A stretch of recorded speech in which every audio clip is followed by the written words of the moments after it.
જય ભગવાન મિત્રો, હું છું પ્રફુલભાઈ પંડ્યા. મારી યુટ્યુબ ચેનલની અંદર આપનું સ્વાગત છે. મિત્રો, આજનો મારો જે વિડીયો જે છે જે વિજયાદશમીનો છે. વિજયાદશમીનું શું છે મહત્વ?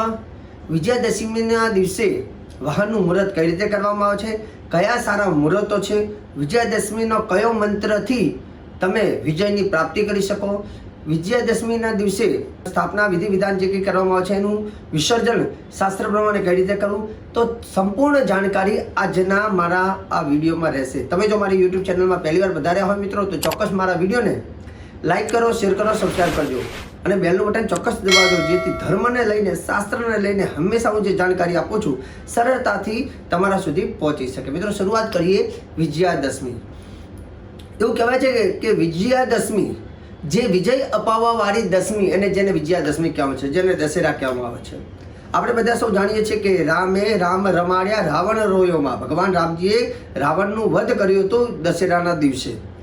એટલે આ દશેરાને એવું કહેવાય છે કે અધર્મ ઉપર ધર્મની વિજય એટલે વિજયાદશમી. બીજા નંબરની વસ્તુ કે નવરાત્રિમાં જે અનુષ્ઠાન આપણે કર્યા હોય તો અનુષ્ઠાનનું જે ફળ જે છે એ વિજયાદશમીનો હવન દેવીનો જ્યારે કરીએ છીએ, દેવીની પૂજા કરીએ છીએ, ત્યારે એવું કહેવાય છે કે હવન કરવાથી દેવી ભક્તોને આપે છે વરદાન. વિજયાદશમીનું મહત્વ શાસ્ત્ર તો એવું કહે છે, અશ્વિનસ્ય સિતે પક્ષે દશમ્યામ તારકો દયે સકલો વિજયો નામ સર્વકામાર્થ સાધક. વિજયાદશમીનું નામ જ વિજયાદશમી છે, જે વિજય અપાવવા વાળી દશમી એટલે કે વિજયાદશમી. વર્ષની અંદર અમુક દિવસો બહુ શક્તિશાળી હોય છે. તે દિવસમાં કરવામાં આવેલા કાર્ય સિદ્ધ થતા હોય છે. લાભ પાંચમ, અક્ષય તૃતીયા, તેમ એટલું જ મહત્વ વિજયાદશમી અપાવે છે. જય અપાવનારી દેવી, જેને અપરાજિતા દેવી કહેવામાં આવે છે. એવું કહેવાય છે જે વ્યક્તિ માં ભગવતી એટલે કે ઓમ અપરાજિતાય નમઃ આ માતાજીનો મંત્ર છે. જે આ મંત્રનો ઉપયોગ કરીને એ દિવસે પૂજન કરે છે, વાહનની પૂજા, અસ્ત્ર શસ્ત્રની પૂજા, એ બધી પૂજા કરવાથી એને એ અસ્ત્ર શસ્ત્ર અને વાહન બધી વસ્તુ એને વિજય અપાવે છે. મતલબ એ વસ્તુ આપણને ફાયદાકારક બને છે.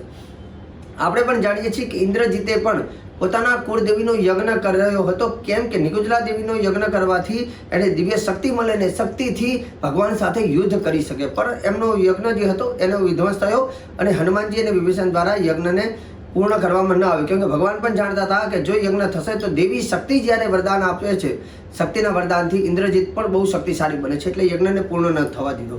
તો વિજયાદશમીના દિવસે એવું કહેવાય છે કે દરેક વ્યક્તિએ શું કરવું, ખાસ કરીને જીવનમાં સફળ થવા માટે વિજયાદશમીના દિવસે શક્ય હોય તો શમીનું વૃક્ષ હોય તો શમીના વૃક્ષની પૂજન કરવું બહુ મહત્વ છે. રામાયણમાં પણ આપણે જોઈએ છીએ કે શમીના વૃક્ષની પૂજન કરવા જ્યારે ઇન્દ્રજીત જાય છે એ પહેલાં લક્ષ્મણ અને વિભીષણજી શમીના વૃક્ષ નીચે આવીને ત્યાં ઊભા રહે છે. કેમ કે શમીના વૃક્ષની પૂજા વિજયાદશમીના દિવસે કરવાથી શમીનું વૃક્ષ એક અપાર શક્તિ પ્રદાન કરે છે. તો વિજયાદશમીના દિવસે શમીના વૃક્ષની પૂજન કરવાનું પણ વિશેષ મહત્વ છે. વિજયાદશમીના દિવસે અસ્ત્ર શસ્ત્રની પૂજા કરવાની. અસ્ત્ર હોય, શસ્ત્ર હોય, બાળકોની પુસ્તકો હોય તો પુસ્તકોની પૂજા કરી શકાય. જે ખેતી કરનાર વ્યક્તિ હોય તો એ પોતાના જે ઓજાર હોય બધા ઓજારની પૂજન કરી શકે. જે લોકો મશીનરી અથવા મોટી ફેક્ટરીને જેની પાસે હોય તો વિજયાદશમીના દિવસે એવું કહેવાય છે કે ગંગાજલથી મશીનોમાં જલનો છંટકાર કરી અથવા એને થોડા શુદ્ધ કરી અને એની ઉપર તમારે સ્વસ્તિક કહેતા સાથીઓ બનાવવાનો છે. અને સાથીઓ બનાવી અને સાથિયાની અંદર 4 ચાંદલા, નીચે 5 ચાંદલા અને બંને બાજુમાં ત્રિશુલ બનાવવાનું અને સિંદૂરનું બનાવવાનું અને એ વખતે મંત્ર બોલવાનો, ઓમ અપરાજિતાય નમઃ. ઓમ અપરાજિતાય નમઃ આ મંત્રથી તમે જો એ દિવસે પૂજન કરો છો, ઓમ અપરાજિતાય નમઃ, જે જય અપાવનાર દેવી જેને અપરાજિતા કહેવાય છે, તો આ મંત્ર વિજયાદશમીના દિવસે બોલી અને તિલક કરવાથી એ મશીનરીમાં પણ એક શક્તિ આવે છે.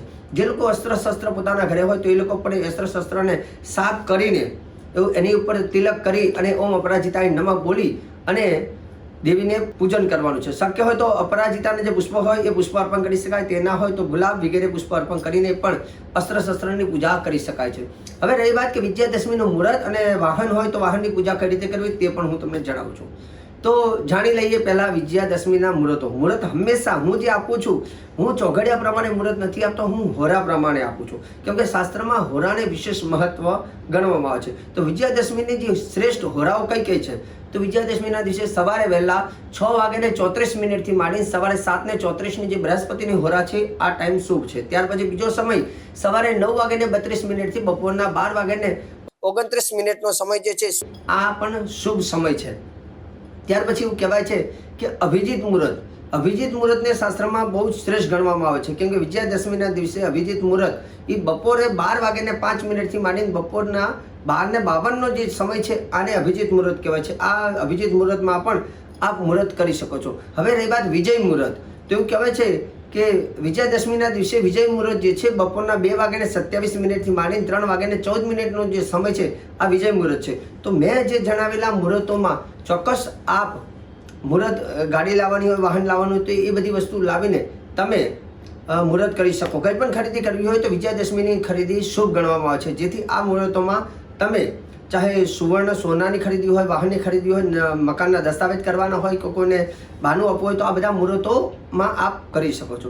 બીજા નંબરની વસ્તુ એવું કહેવાય છે કે જ્યારે વાહન લાવતા હોય તો વાહનની પણ હું તમને એક નાનકડી વિધિ બતાવું છું, કેમ કે વાહનની ખરીદી એ દિવસે સૌથી વધારે લોકો કરતા હોય છે. તો વાહનની ખરીદીમાં તમારે શું કરવું? નવું વાહન લાવ્યા હોય તો સૌપ્રથમ પહેલાં પૂજામાં થોડું ગંગાજળ રાખવાનું. ગંગાજળ એ વાહન ઉપર છંટકાર કરવાનો અને ઓમ પુંડરીકાક્ષાય નમઃ, ઓમ પુંડરીકાક્ષાય નમઃ મંત્ર બોલી વાહનની ઉપર ગંગાજળનો છંટકાર કરવાનો. એ કરવાથી એવું કહેવાય છે ગાડી વાહન જે કંઈ હોય પવિત્ર બને છે.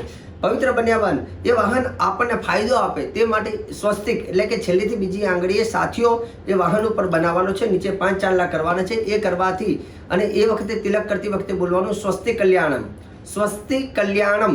સ્વસ્તિ કલ્યાણમ એટલે એ વાહન આપણું કલ્યાણ કરે. સાથે સાથે વિજયાદશમીના દિવસે એવું કહેવાય છે કે નાળાછડી લેવાની અથવા કારો દોરો લેવાનો, એને ધૂપ આપવાનો અને ધૂપ આપીને 3 રાઉન્ડ લગાવી અને વાહન ઉપર ગાડી હોય તો સ્ટેરિંગ ઉપર બાંધી શકાય અને 3 રાઉન્ડ લગાવીને બાંધવાનું. અને એ બાંધવાથી એવું કહેવાય છે કે વાહનની સુરક્ષા થાય અને વાહન આપણી સુરક્ષા કરે છે. ચોથા નંબરની વાત કે એ વાહન ઉપર આરતી કરવાની છે. આરતી જે છે કપૂરની આરતી કરવાની અને વાહનની ઉપર આરતી કરીને આરતી કર્યા બાદ જે આરતી બંધ થઈ જાય ને, જે કપૂરની તમે આરતી કરશો એટલે થોડી વારમાં એ આરતી પૂર્ણ થશે એટલે તરત એ પાત્રની અંદર કાળિયું આંજણ તૈયાર થઈ જશે. એ આંજણ લઈ અને ગાડીની ઉપર તિલક કરવાથી એવું કહેવાય છે કે એ ગાડીની ઉપર કોઈની નજર ના લાગે, કોઈની ખરાબ દ્રષ્ટિ એ ગાડી ઉપર ન લાગે, કેમ કે દ્રષ્ટિ દોષમાંથી મુક્ત પણ થવું જરૂરી છે. આગળ વાત કરીએ તો કહેવાય છે કે ત્યાં ગાડીની ઉપર નજર ઉતારવા માટે એક તાંબાના કલશમાં જલ લેવાનું અને ગાડી ઉપરથી 3 વખત ફેરવાનું અને ઓમ અપરાજિતાય નમઃ, ઓમ અપરાજિતાય નમઃ મંત્ર બોલી 3 વખત ફેરવી અને એ જલને થોડુંક મતલબ એ જે જગ્યા હોય ત્યાં જગ્યાની બહાર થોડું ઢોળી દેવાનું છે.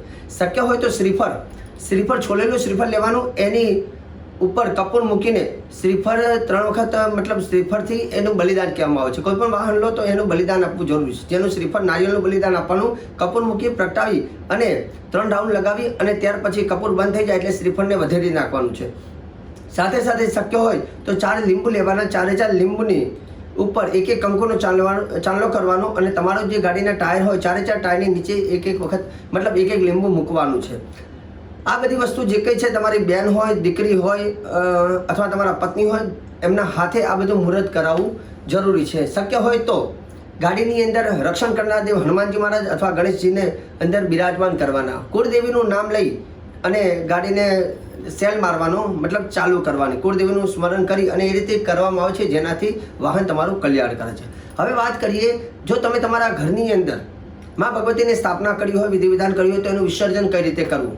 વિસર્જનની અંદર કુંભ સ્થાપના કરી હોય અથવા હવન કર્યો હોય તો તમારે 2 દાણા ચોખા લેવાના છે અને તમારા ઘરમાં જે કંઈ દેવી દેવતાઓનું સ્થાપન કર્યું હોય ત્યાં તમારે 2 દાણા ચોખા વધાવવાના છે અને સ્થાપન અથવા કુંભ જે કોઈ એને થોડો ખસેડવાનો છે. એ વખતે આ મંત્ર બોલીને તમારે ખસેડવાનો રહેશે.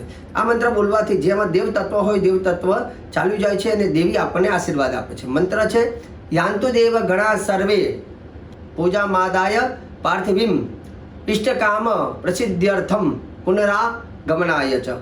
આ વિસર્જનનો મંત્ર છે. યાંતો દેવ ગણા સર્વે પૂજા માદાય પાર્થિવીમ ઇષ્ટકામ પ્રસિદ્ધ્યર્થમ પુનરાગમનાય ચ. બીજો એક પણ છે ગચ્છ ગચ્છ સુર શ્રેષ્ઠ સ્વસ્થાન પરમેશ્વર યત્ર બ્રહ્મા દ્વયો દેવ તત્ર ગચ્છ હુતાસન. તો આ 2 શ્લોક છે જેમાંથી તમે યાંતુદેવ ગણા સર્વે પર લઈ શકો અને ગચ્છ ગચ્છ સુર શ્રેષ્ઠ સ્વસ્થાન પરમેશ્વર યત્ર બ્રહ્મા દ્વયો દેવ તત્ર ગચ્છ હુતાસન એ પણ લઈ શકો છો. આટલું કર્યા બાદ હવે વિસર્જનમાં બીજું શું કરવાનું? જે ઘણા લોકોનો પ્રશ્ન છે કે શાસ્ત્રીજી અમે નારિયેળની કલશની ઉપર નારિયેળ મૂકેલું છે, કલશમાં પાણી પધરાવ્યું છે, તો બધું શું કરવું? તો એનું પણ તમને કહી દઉં કે જો તમે માતાજીનું શ્રીફળ મૂકેલું હોય તો શ્રીફળને છોલી માતાજીને વધેરી દેવાનું છે. કલશમાં જે જલ હોય એ જલ ઘરની અંદર, ઓફિસની અંદર, બધી જગ્યાએ છંટકાર કરવાથી ઘરમાં એક સકારાત્મક ઉર્જાઓ પ્રાપ્ત થાય છે. તમે માતાજીનો હવન કર્યો હોય તો હવનની ભસ્મ તમારા ઘરની અંદર જે કુંડું હોય કુંડામાં પધરાવી દેવાની, કે હવનની ભસ્મમાં એક શક્તિ હોય છે ને શક્તિ એ એનર્જી તમારી ઘરમાં રહેતી હોય છે.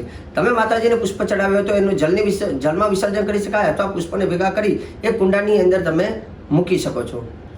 ઘરની અંદર તમે મા ભગવતીને અક્ષત અર્પણ કરેલા હોય, કેમ કે રોજ પૂજા કરતા હોય, રોજ ચોખા માતાજીને ચડાવેલા હોય. હવે ચોખા જે છે એ ખાસ કરીને બધા ચોખાને થોડા સાફ કરી અને એક લાલ કલરની પોટલીની અંદર મૂકી એને બંધ કરી તમારી તિજોરીમાં મૂકવાથી ધનની વૃદ્ધિ થાય છે. તમારા કલશની અંદર સોપારી અને જે તમે 1 રૂપિયાનો સિક્કો પધરાવેલો હોય તો એને પણ તમારી તિજોરી સ્થાનમાં રાખવાથી એવું કહેવાય છે કે ધનની વૃદ્ધિ થાય છે. તો આ બધી વસ્તુ કલશની સ્થાપનાથી માંડી વિસર્જનની બધી જ વસ્તુ મેં તમને કહી દીધું. જલમાં પધરાવી શકાય અથવા સ્થળ એટલે કે પોતાના ઘરની અંદર કુંડામાં અથવા કોઈ ગાર્ડન હોય તો ત્યાં પણ મૂકી શકો છો. તો દર્શક મિત્રો, વિજયાદશમીની સંપૂર્ણ વિધિ વિધાન મેં કહી છે અને હંમેશા જ્યારે ધર્મની વાત આવે, જ્યારે શાસ્ત્રની વાત આવે, જ્યારે તહેવારની વાત આવે ત્યારે હંમેશા હું પ્રફુલ્લ પંડ્યા મારી યુટ્યુબ ચેનલના માધ્યમથી સચોટ શ્રેષ્ઠ જાણકારી, સુંદર જાણકારી હું તમને આપવાનો કોશિશ ચોક્કસ કરીશ. સાથે સાથે અમારું જ્યોતિષનું કામ જે અમદાવાદની અંદર અમારું કાર્યાલય આવેલું છે ત્યાં જ્યોતિષને લઈને અમે સચોટ જાણકારી આપતા હોઈએ છીએ. જો તમારે પણ અમારા કાર્યાલયનો સંપર્ક સાધવો હોય તો આપ એપોઇન્ટમેન્ટ લઈને અમને મળી શકો છો, જ્યાં જ્યોતિષને લઈને, ગ્રહોને લઈને, તમારી કુંડલીમાં કેવી ગ્રહોની સ્થિતિ છે તેને જોઈને અમે તમને ચોક્કસ મદદ કરીશું. જય ભગવાન મિત્રો. યુટ્યુબ ચેનલને લાઈક કરજો, શેર કરજો, સબસ્ક્રાઈબ કરજો. નમસ્કાર. જય અંબે. જય ભગવાન.